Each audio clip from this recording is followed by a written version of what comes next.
आज हम एक ऐसी कहानी सुनेंगे जो शायद बहुत आम सी लगे, लेकिन उसकी गहराई में ना वो खामोश कोशिशें छुपी हैं जो किसी भी खानदान और ईमान की असल रूह होती हैं। ये कहानी उन अनदेखे लम्हात की है जो हमारे घरों को असल में घर बनाते हैं। तो कहानी शुरू होती है एक बहुत ही सादा, बहुत ही आम से सवाल से। रमजान की एक सुबह, सहरी का वक्त गुजर चुका है और सारा के शोहर अहमद उसे किचन में मसरूफ देखते हैं और बस पूछ लेते हैं, तुम थकती नहीं हो? और सारा का जवाब, बस यही जवाब पूरी कहानी का खुलासा है। उसकी बेलोस मोहब्बत की एक झलक। ये वो जज्बा है जहां अपनी थकन से ज्यादा दूसरों का आराम, हाँ, वो ज्यादा अहम हो जाता है। चलें, दिन के पहले हिस्से में चलते हैं। वो वक्त जब पो फटने से भी पहले हर तरफ खामोशी होती है, लेकिन सारा के दिन की बुनियाद रखी जा रही होती है। एक बात समझना बहुत जरूरी है, सारा कोई गैर मामूली किरदार नहीं है। वो हर उस माँ, बीवी और बेटी की तरह है जो अपने घर का खामोश मरकज होती है, वो जिसके बगैर घर घर नहीं लगता। तो फजर के बाद जब घर में सब पुरसुकून नींद में होते हैं ना, सारा खामोशी से अपने काम में लगी होती है। वो बर्तन समेटती है और साथ ही आने वाले इफ्तार के बारे में सोच रही होती है। यही वो लम्हात हैं जो पूरे दिन की बुनियाद रखते हैं। तो अब दिन आगे बढ़ता है और सारा के काम सिर्फ काम नहीं रहते, वो मोहब्बत और खामोश तरबियत का एक तरीका बन जाते हैं। दिन के वक्त वो किचन में मसरूफ है। इतने में उसकी बेटी मरियम अंदर आती है। उसके दिल में एक बहुत मासूम सी ख्वाहिश है कि वो अपनी माँ की मदद करे। सारा का जवाब सुनिए जरा। वो उसे कोई काम नहीं देती, बल्कि कहती है कि बस मेरे पास बैठ जाओ। ये कितना नरम और गहरा अंदाज है सिखाने का।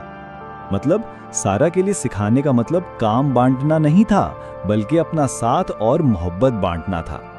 वो मरियम को ये एहसास दिला रही थी कि काम से ज्यादा अहम एक दूसरे की मौजूदगी है। फिर आती है दोपहर, जब घर में एक अजीब सा ठहराव होता है। जरा इस मंजर को महसूस करें। पंखे की हल्की हल्की आवाज, कहीं दूर से आती अजान की सदा और कमरे में फैली वो नर्म सी धूप। इस खामोशी में वाकई बड़ा सुकून है। और यही वो लम्हे हैं, कपड़े तह करने जैसा एक मामूली सा काम करते हुए जब वो अपने बच्चों को खेलते देखती है तो उसके दिल में शुक्रगुजारी का एक गहरा एहसास पैदा होता है। यही उसकी असल खुशी है, उसका इत्मीनान है। अच्छा, अब माहौल बदल रहा है, दिन ढल रहा है और घर में इफ्तार से पहले की हलचल शुरू हो रही है। सबके दिलों में एक मीठा सा इंतजार है। किचन में एक अलग ही तवानाई है।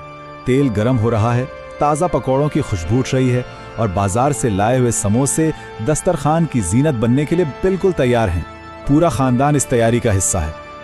यही तो रमजान की असल रौनक है।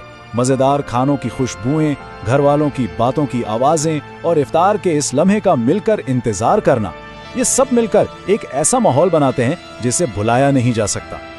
और फिर वो आवाज गूंजती है जो दिन भर के इंतजार को खत्म कर देती है। इस खास लम्हे में जब दुआएं कबूल होती हैं, सारा की दुआ कितनी सादा मगर कितनी गहरी है। वो अपने लिए कुछ नहीं मांगती, बस अपने घर की सलामती। पानी का पहला घूंट और उसके चेहरे पर जो सुकून उतरता है ना, वो दिन भर की सारी थकन को एक पल में मिटा देता है।